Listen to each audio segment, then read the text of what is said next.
In this video, we're going to be loading up a skid steer.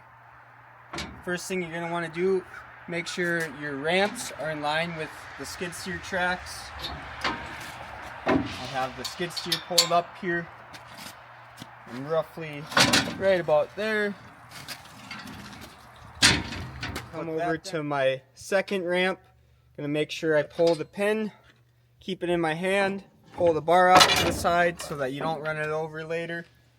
Make sure you put your pin right back before you lose it. Put your ramps down, then you're good to load up the skid steer.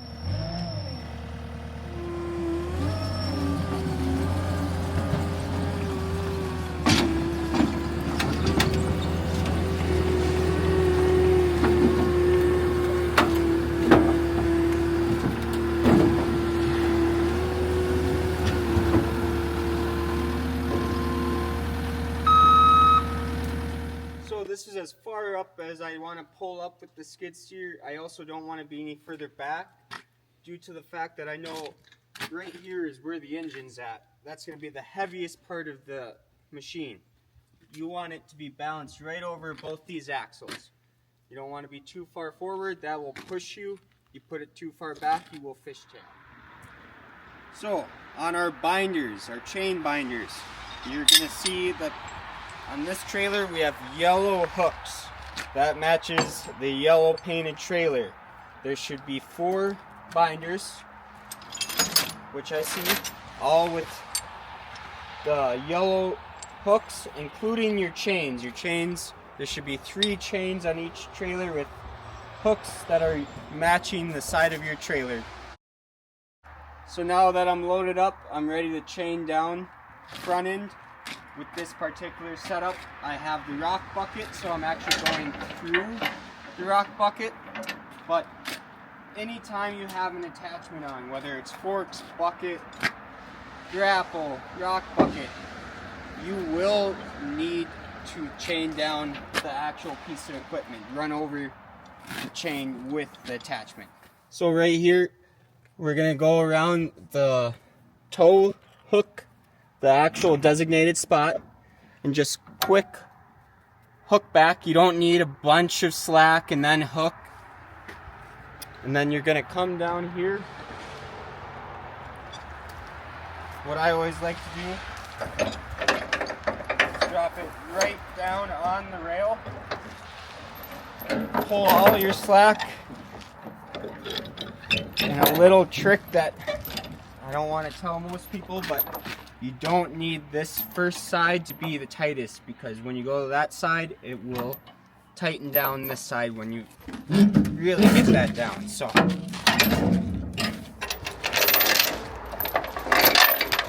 So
on the back side of this skid, you'll see that I have 1 single chain.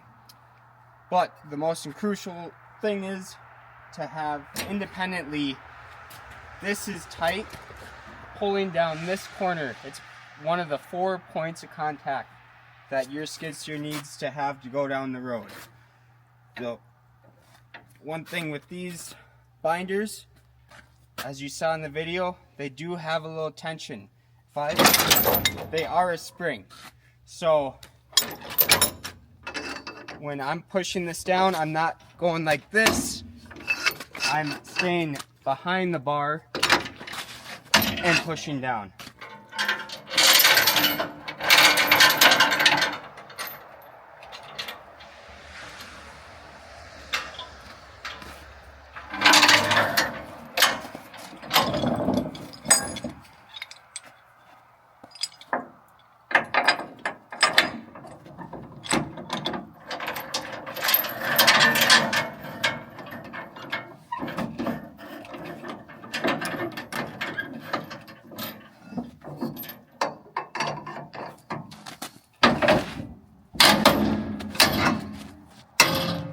So you just watched me go around the skid steer trailer, hook down the skid steer with 4 points of contact. Very crucial, you get 4 points of contact. Once again, loose, that's tight.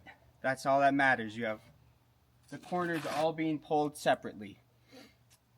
While you go and strap down a machine, I like to recommend that you always start on one side and chain down and put the ramps up as you go, so that way by the time I get to that other side, I know I have everything done for a fact.